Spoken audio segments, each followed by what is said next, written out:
Hello, everyone. This is recording number 8 for Plato, a class on the Republic. We are still talking about the metaphysics and epistemology of the middle books, books 5 to 7. And today I want to address a particularly contested idea. Plato proposes that sense-perceptible particulars necessarily appear to have opposite properties. Here's an example. Someone says, "This painting is beautiful." Plato responds that the person is mistaken, but not because the painting is ugly. Rather, the person should say, the painting is no more beautiful than ugly. Now, this is a technical expression, no more this than that, in Greek, oumalon, and there's a range of similar Greek expressions. They come up in a number of Greek philosophical proposals, not only in Plato, but when we see that expression, no more this than that, we are kind of warned that this is a technical proposal. So the plan for this recording is to shed some light on this.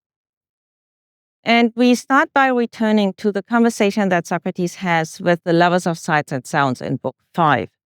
And if you are new to this, you could go also to recording 6 and 7, where these interlocutors, imagined interlocutors, the lovers of sights and sounds, also come up. In this conversation, Socrates says that among the many things that appear beautiful, there isn't any that doesn't also appear ugly. And, initially you may think, is there something about beauty? Is there something about aesthetic properties? But you immediately see that that is not the view. Rather, the same kind of thing goes for just and unjust, pious and impious. So there isn't any among the things that appear just that wouldn't also appear unjust, and so on.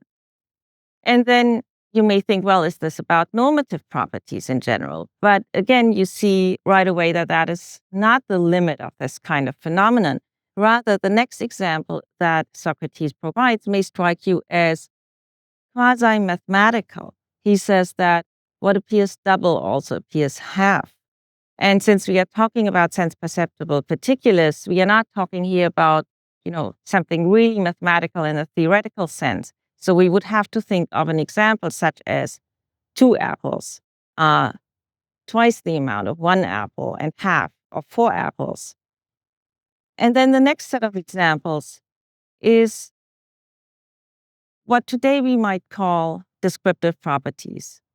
So, for example, tall and short, heavy and light. Now, it may seem that this is, in fact, a quite pervasive range of properties, where the premise applies that sense perceptibles necessarily appear to have opposite properties. Why is that? The simple answer is that sense perceptible particulars are in this domain between being and not being, the domain where things participate in being and not being. And if you were to say that the tree is small, you would, as it were, treat it as something intelligible, because only intelligibles are.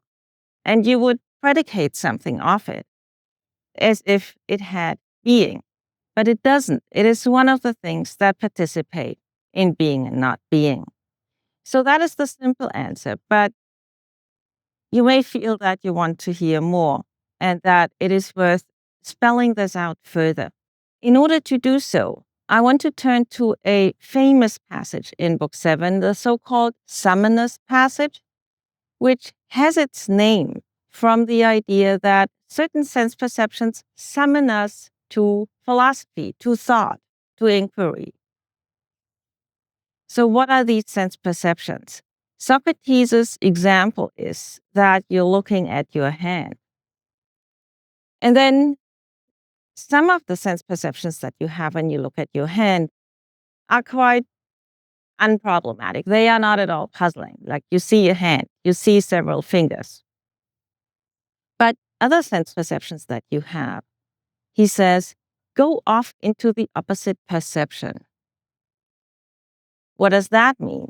You see one finger, as short compared to one that is next to it, and as long compared to the one that is next to it at the other side.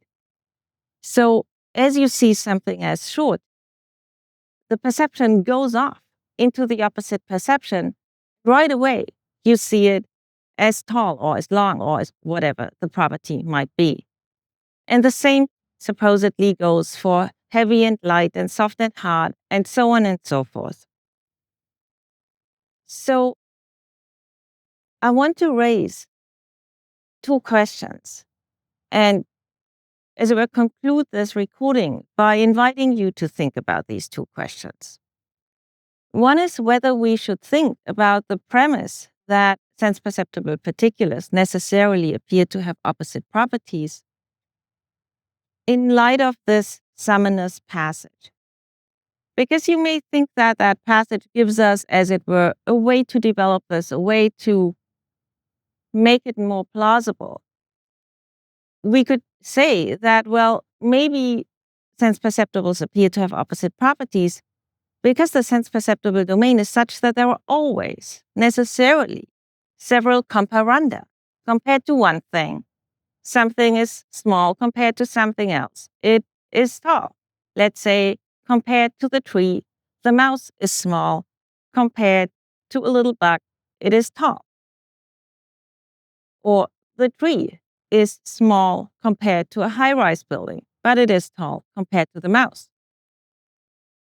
So if that is a general feature of the sense perceptible domain, then maybe that is a quite intuitive and compelling way of spelling out the idea that sense perceptibles necessarily appear to have opposite properties.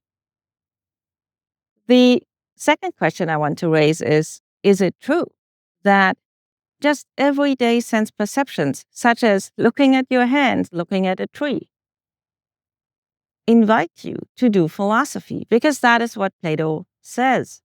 And many readers respond by saying, well, not for me. That is not my experience.